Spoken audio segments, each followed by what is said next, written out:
Karibuni. Asante sana mzee wetu.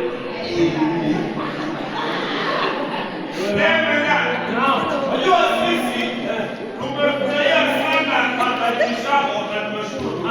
Ndipo tulipanda wazee. Mazao ya kwanza uwezo na wazee na kutoa baraka. Unajua kama ni zile ilikuwa ni nzuri. Japo sasa ni manani. Jambo ni muhimu. Watu kukutana, kula na kunywa na kubadilishana mawazo.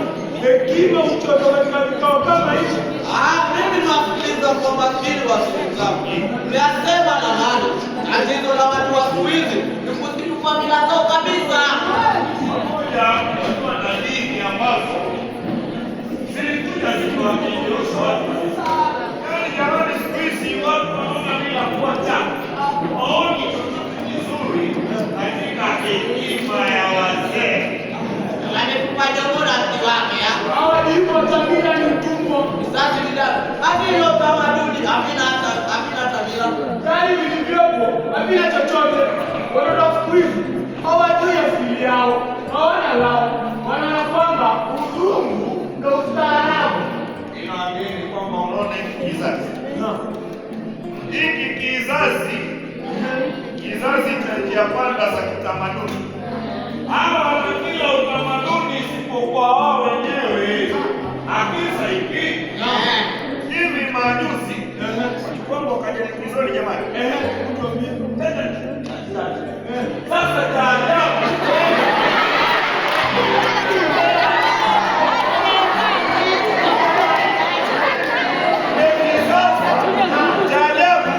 Hawajui hata neno moja la lugha. Kiingereza na Kiswahili hapa na pale. Nani katika ardhi ya wazee wetu hapa? Ajabu zaidi hawajui tofauti kati ya kondoo na mbuzi. Ati kwa wote ni kondoo.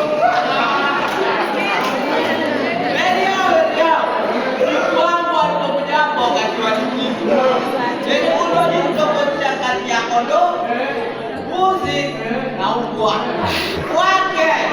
wake hao wote ni mbwa.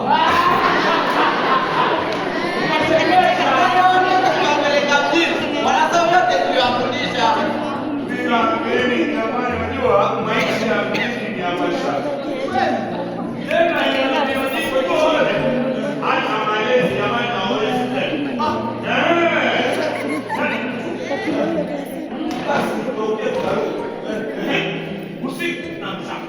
Wiki nzima ajiona na wanawe. Sasa wanaonana tuna wanawe wamelala pale usingizini, wamelala fofo. Ndio kazi yote. Yameachwa nyumba ni yaya. Mzee, lakini unajua yaya atakapofunza mtoto lugha na tabia kali. Atafanya hivyo. Hawezi kula wajini una mashaka. Ndio makubwa. Watu wako milioni kwa maisha bwana. Wengine wanakimbizana nayo. Haifai hivyo. Sasa wafanye. Niaje wewe? Sasa wakae tu kijijini eti kisa na maana eti maisha tena. Unajua labda pembea ya maisha ipo pale tu. Ndio kwa maana kuna fadhali hapa. Kuna vile vile.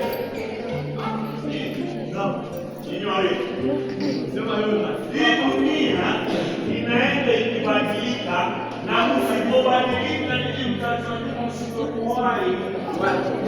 Unaweza kuwahi. Tabia za mjini. Sasa katika umaskini wetu Unazungumzaje wewe? Kwani umekuja mahali kwa mabegi mawili matatu kabla ya kujaza?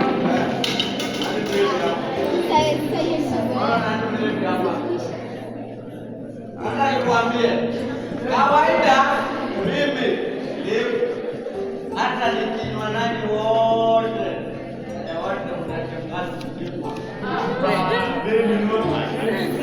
Basi wazee wangu, mila na desturi za zamani hazikumruhusu mtoto wa kike na skuli wala kurithi chochote. Sasa wanakwenda na kurithi.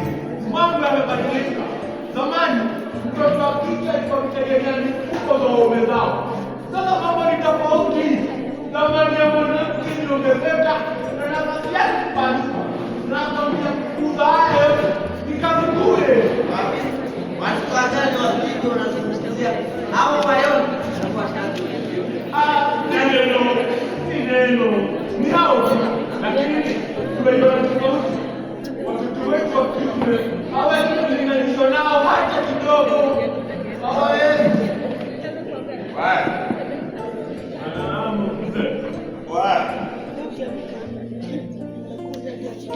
watoto wa kike Sikiliza yote. Wananilinganishika tena sana. Umekumbuka zamani ulidhani mtoto wa kike si kitu, ulijua akikua ataolewa akuache. Unakumbuka tulivyokushinikiza kuwa mke mwingine ili upate watoto wa kiume. Dona, afadhali hivyo ulifanya. Kumbe watoto hao tukiwadharau walikuwa ni nyota ya jaha. Sasa kijiji kina mwanga. Alikuja ile siku nyingine mtoto akipeleka gari safi. Nilikuwa barabarani nikishangaa nani huyu akaja kwetu sisi kina yale akakubalia gari lake kwenda kwa barabara ya Mara. Mtazama, nikamwona msichana Neema.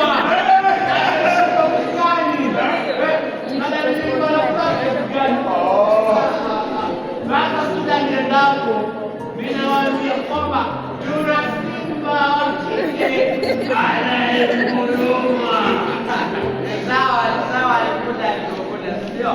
Lakini si anapata watoto wa kiume. Ona apige kuwa la kurudi hapo. Hata za kidole cha juu lakini mmoja wamemnyang'anya mke na kumweka mjini. Hapo anataka kama kijana mdogo na kitu.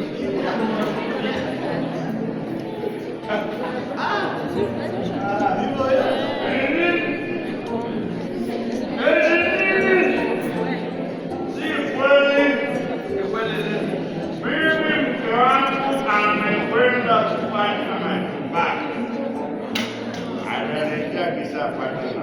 Sawa, lakini hata kumbe ambaye mwanaume haone kueleza tunafanyika nini. Kitu anaitwa kinachofanyika atakuwa mtoto wa kiume waliokushirikisha nani kaka akatuleta chakula. Sasa kipi muhimu, mtu kupata matibabu au pia kumpikia mwenzake? Ayona sema zetu hata kupikia sasa hivi na leo kaka kuendelea sawa. Ilikuwa katika kata alipomaliza kwa kijana na sasa utazame sasa yake imenyauka.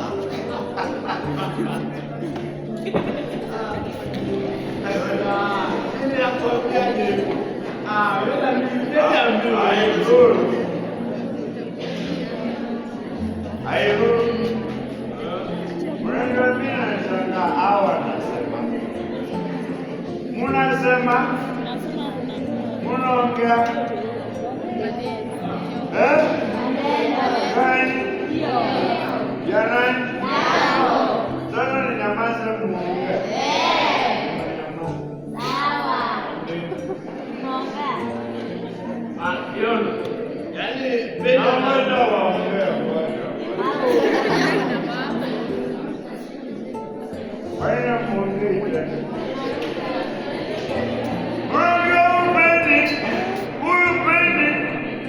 Lakini kweli haidhuru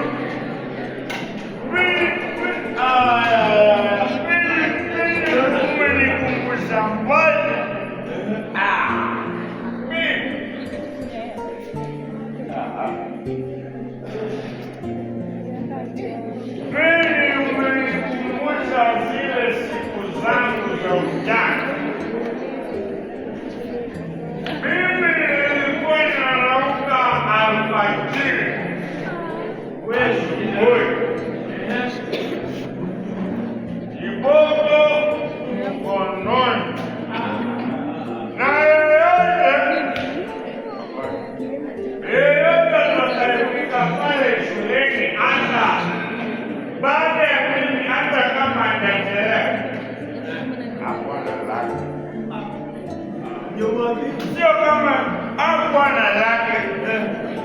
Sasa nzima ni kazi tu, asubuhi darasani, jioni vilevile. Sio kama siku hizi, unajua siku hizi huwezi kumnyonyesha mtoto kiboko. Kweli sheria imekataa. Mimi hata nakumbuka nilikuwa nafunga baiskeli langu kwenye vitabu.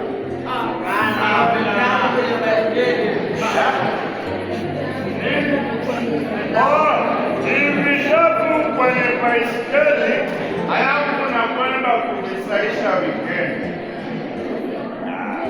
Akatemba alikuonyesha mikono yake na kuda.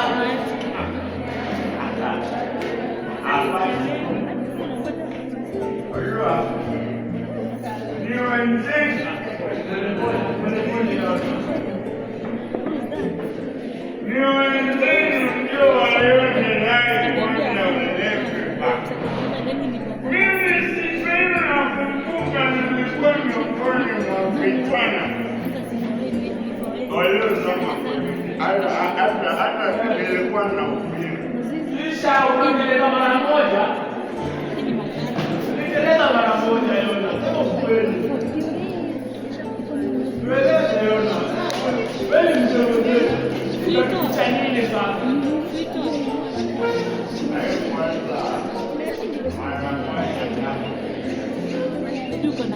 Wajua ilianza pale Kigoni. Wenzangu walidai kwenda lakini wakanizidi maarifa. Sasa nikaanza kuonja pombe.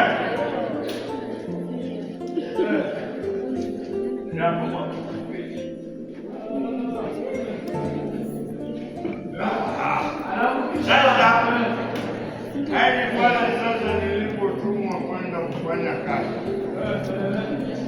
nayo misemo ya familia ikaingia. Pombe unageuka kuwa uraibu na kunifanya mtumwa. Kacha kazi. Yona.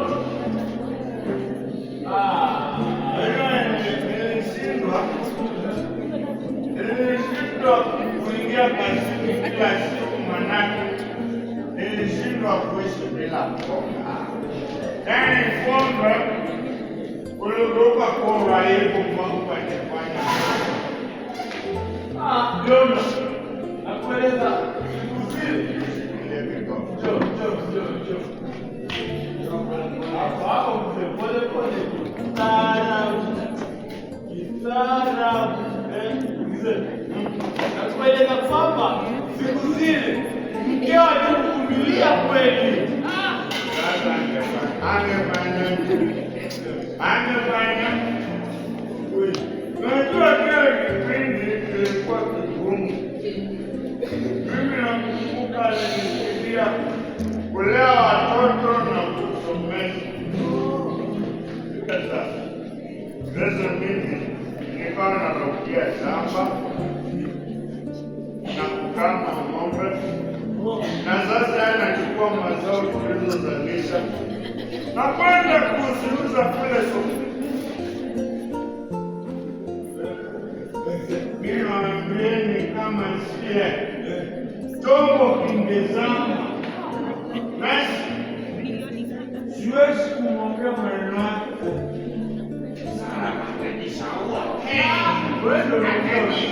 Anasa, nimeona ni kwa nini amekalia huko muda huu wote.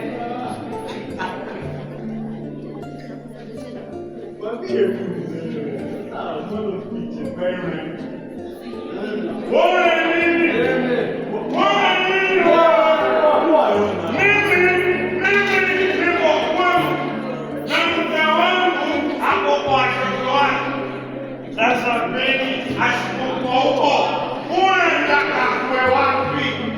Beni hiyo ndio raha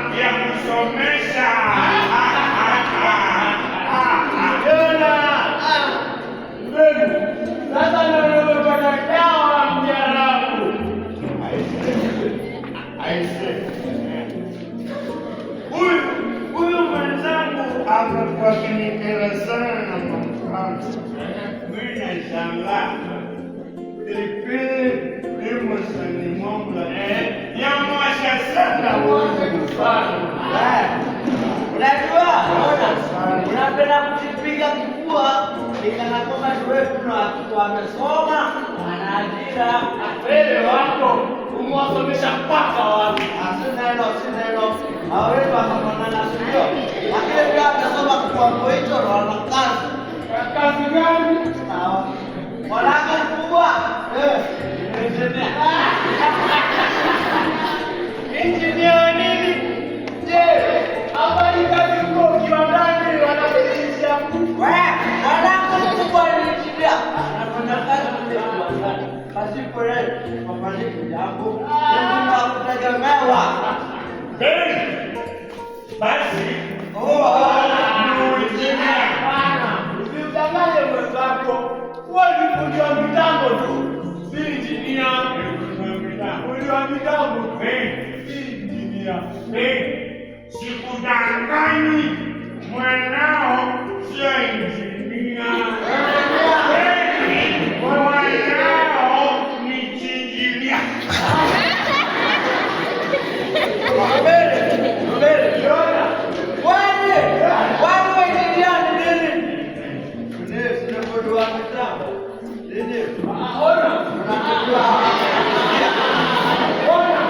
Ona sasa, hili lako la kuuma, lakini la mwenzako walichangamkia. Ama kweli kiguma kwa nguruwe, kwa binadamu kichungu, basi anaishi. Yaishe wale wangu, yaishe. Naam, Haita wala yangu. Wewe pendi, unataka kufanya marefu kule. basi wazee wangu, hatukuja hapa kuwasema wenzetu wala kupimana nguvu. Tulikuja hapa ili tule na kucheza, ili kusherehekea mazao yetu. Basi tule, tunywe na kusherehekea. Yabarikiwe mashamba yetu.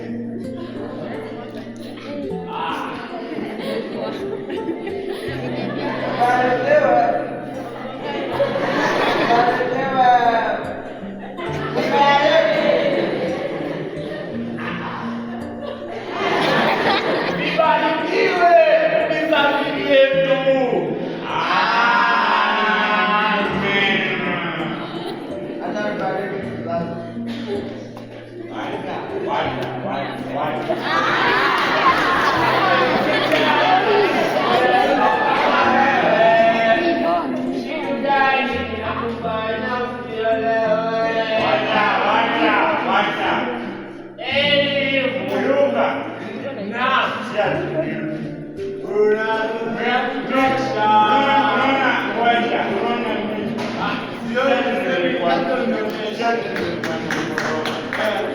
Thank you.